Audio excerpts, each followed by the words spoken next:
I know you tell the players to approach every game the same, but do you see them a little more fired up on a week like this?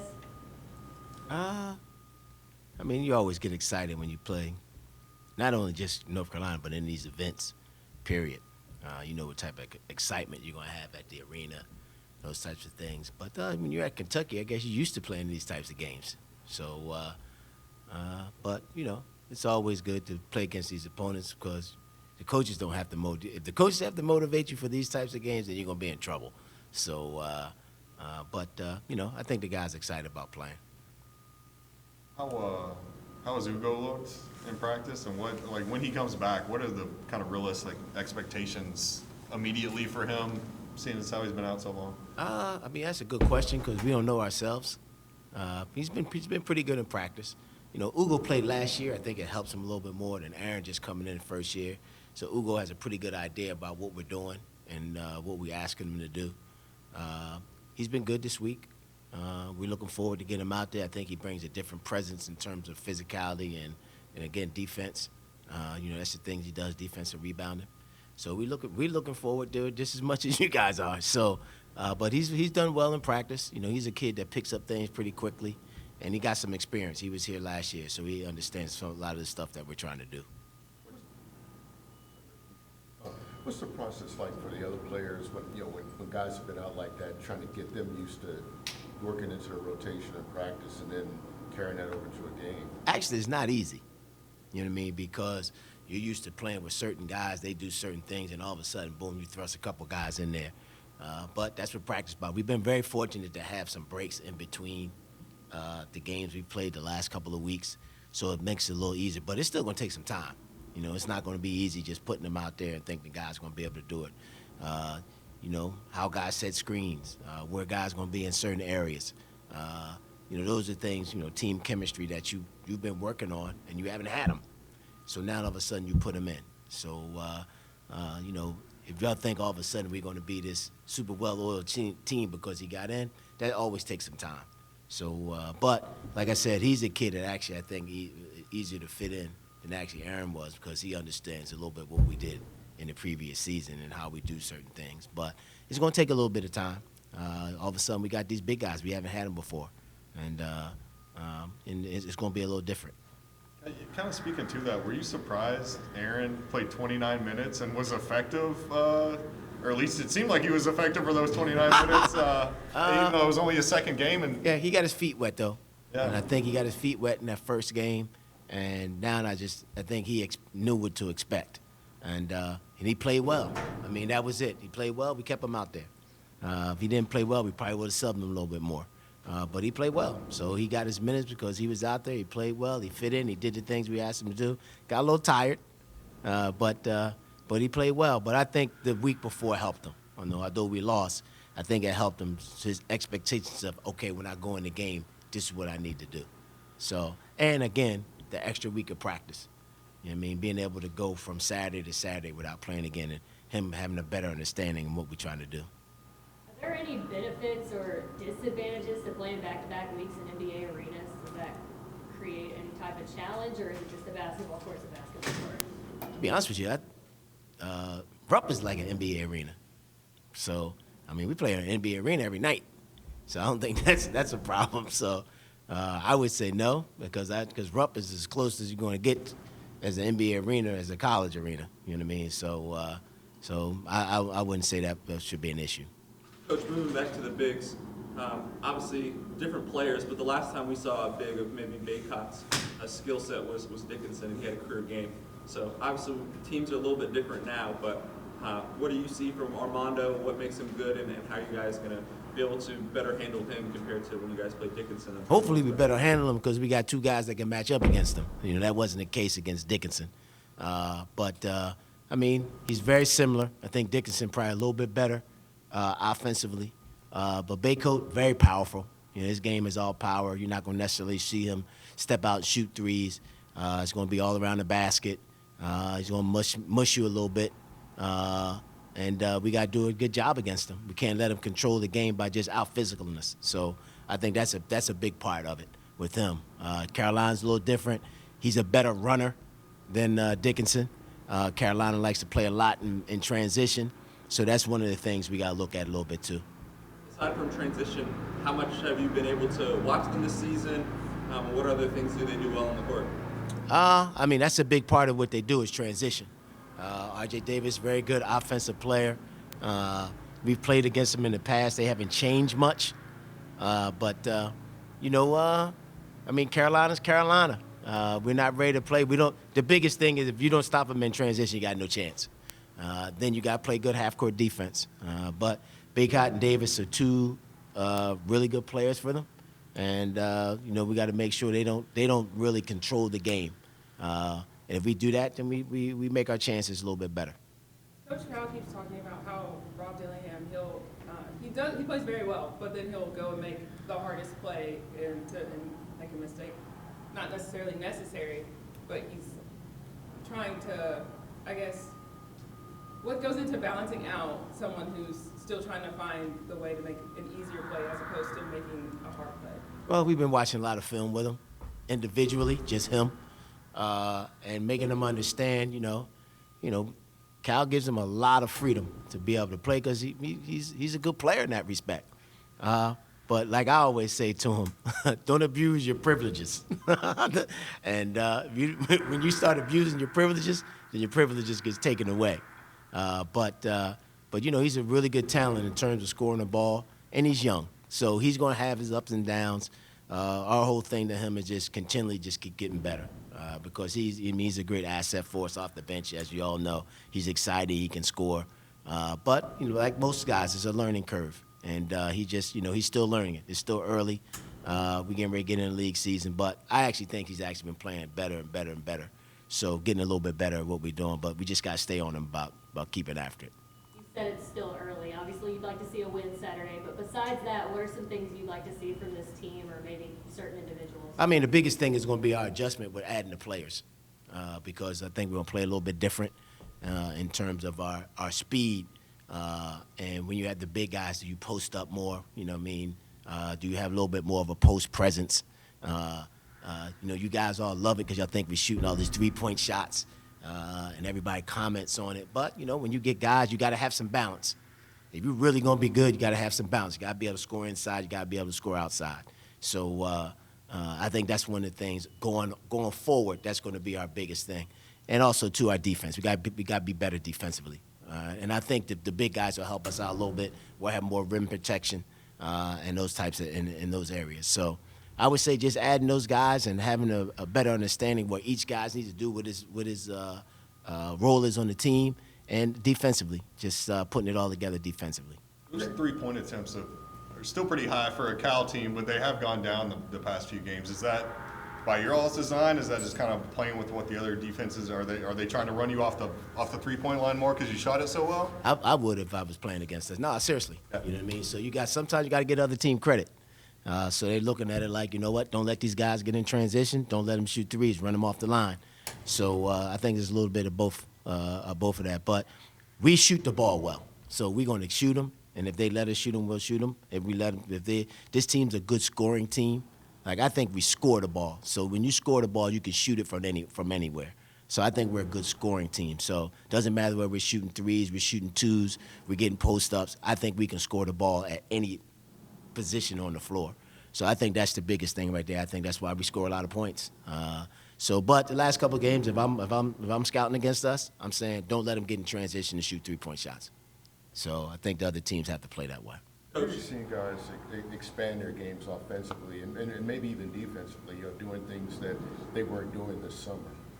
I mean, that's just because of progress of practice. You know what I mean? So I think guys have gotten better, understanding, watching film themselves, understand what we're trying to do. Like I said, we're young. We're still young. So I think you're going to see incremental improvement. You know what I mean? It's not going to happen all the time. There were no expectations for these guys. Nobody really saw them except for high school. Now you get in college, it's a little bit different. So guys have gotten better, and that's all we can ask from them. Just continue to get better every day in terms of how we approach it, what we're doing, our game plan, all those things like that. So it's a little bit different from the summertime because I think they learned from the summer. You know what I mean? They learned from the summer that, and the competition level has stepped up a little bit. So those are the adjustments they've made. I think they've done pretty well with it. Coach Calipari said or Calipari, I should say, said in his last press conference that he's got 2 teams now. And he's gonna have to figure out how to coach and play and kind of push them together. But for the players, how are the guards going to handle maybe getting a little bit less minutes, not having all 4 of them on the court at the same time, and kind of having to run with some of these taller guys? How do you think they'll handle kind of the change of the lineups and things like that? I mean, you want to win, you sacrifice. So, I mean, that's the bottom line. Cal talks about that all the time, right? It's about winning when it's all said and done. So you make the sacrifices. You might not play as much this game. You might not play as much that game. You might play more this game. But if it's all about winning, nobody cares about that. So Cal talked about that all the time, because when you have a lot of talent on the team, you have to address those types of things. And he does. That's one of the best things that he does. With Justin, what can he do? What do you guys want to see him do to kind of maybe take that next step, unlock some more of that, especially attacking potential that he has that we haven't seen as much of? I think you guys look at Justin different than we do, especially me. This is from myself. I always tell him, he doesn't know what it means, but I always tell him you're a Swiss Army knife. You can do a little bit of everything. That doesn't mean you have to score 20. You know what I mean? Your play is great in your versatility. We got on him about his defense. That was one of the things that we thought that he was lacking. Like, you should be a better defensive player. And he played better at Penn. Now, he fouled, so he didn't play as much. But, I don't look at Justin and say, well, he should be this type of scorer. When I look at Justin, I look at him go rebound. I look at him to defend. He makes good passes, get out in transition. So I don't look at him and say, I look at his total box score and not just his points. I want to see him get rebounds. I want to make him see him get assists. I want to see him play good against the other teams forward that we put him on, or guard that we put him on. So it's not necessarily his total points. I look at his box score in general.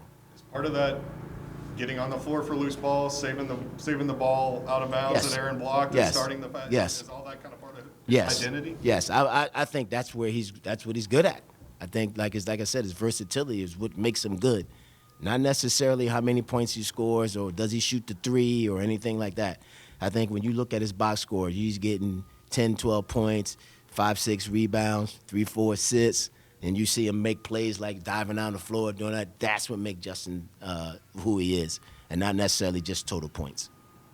But Trey, has that kind of given you some front court flexibility, things that he did while your bigs were recovering? And what does that kind of add now that they're coming back? How can you expand on that? With Trey? Yeah, with Trey. I think Trey's going to be Trey. Very smart player. So he gives you an opportunity to move him around, because for him, the adjustment is not a big adjustment. You put him at a certain position, he'll know what to do. I think that's the biggest thing that he adds to us. I think he's going to be happy he don't have to guard too many fives anymore, because we play some pretty big guys.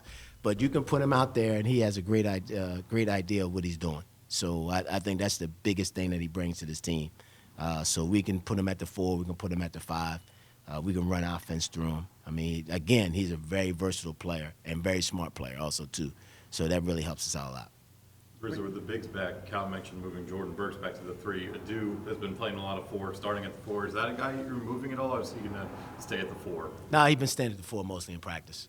We played just Jordan more in the 3 in practice, but Adu's pretty much been playing his regular position. You mentioned the sacrificing, but he's a guy who obviously played his least amount of minutes with Aaron back. Is he a guy you have to talk to at all, since he is a starter and he has played a lot early? Like I said, Cal addresses that all the time.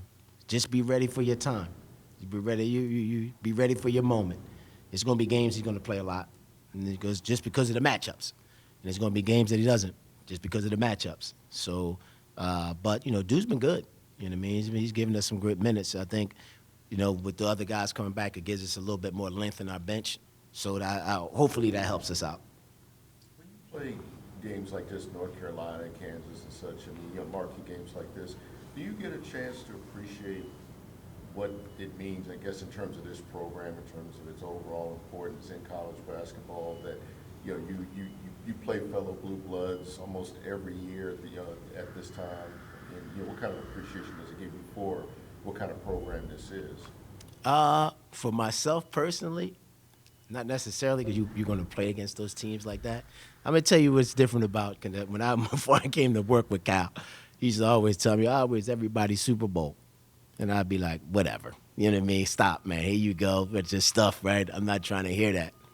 Until you come to work here, you are everybody's Super Bowl. I don't think, other than Saturday, I mean, I haven't been to a place that we played that haven't pretty much had been a sellout.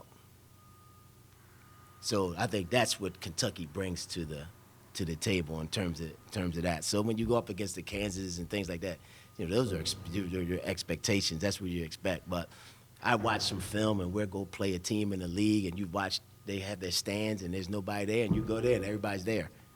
So you get prepared for the game and you see, man, ain't nobody at that game. They're playing against another team in the conference. Then when you go there, it's a white out, a black out, a orange out, whatever out it is when we go to play them. That's the thing that I really got. And I had to give them credit and say, you know what, you're right. We might be everybody's Super Bowl. But not necessarily when you play against the Kansases. I think all the Blue Bloods teams sort of play against each other at some point in time. You have to prove yourself in that respect. But I think I have more respect for when we go to other places that people don't expect that. And we getting their best shot from the fans. Not necessarily always the team, but we're getting their best shot from their fans. When you get into SEC play and that's the case, do you notice a competitiveness level rise, or do you notice anything different in the guys when they walk into a Thompson Bowling or one of these places? Well, I'll be honest with you. You love to play in those environments. You know what I mean? It's nothing like playing in an environment whereas, I was a mid-major coach. Man, we play some teams. It was like 500 people in there. You know what I mean? They hear me hollering and screaming at everybody. Like, you want to go somewhere where they don't hear that. And I think that's one of the things that I think you appreciate about that, is that you're going into a good environment.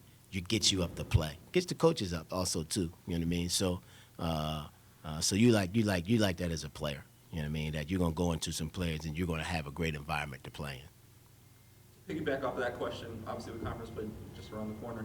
How much have you guys been able to catch some of the teams in conference? What's maybe caught your eye early, maybe a surprise heading into next year?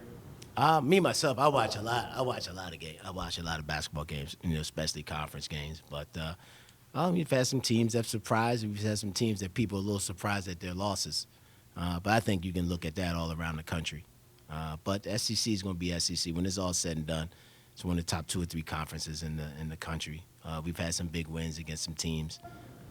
And again, go back to your question about the Blue Bloods. People play against each other all the time. So, but I think the SEC, everybody had high expectations for them. I think the conference is living up to it. Going down to Atlanta, Somto Cyril is down there. I know you guys have been on him for a while. What did you like about him, especially early in the process, and what kind of college player do you envision him being? Well, he's big. He's athletic. So, just physicality, you know what I mean? From a high school kid that's going to come into college, you'll see him next year, a big kid. Got some work to do. Got to work on some skill level, but what he brings to the table in terms of athleticism and physicality, I mean, you're not getting that from a high school, you're from a kid that's coming from high school to college. So I think that's the biggest thing right there. I just think his physicality, block shots, rebounds, runs, I think that's one of the big things. Now, he got to work on some things. Skill level probably got to get a little bit better. But from a physical standpoint, I argue to be the best big guy in the country. So from a physicality standpoint.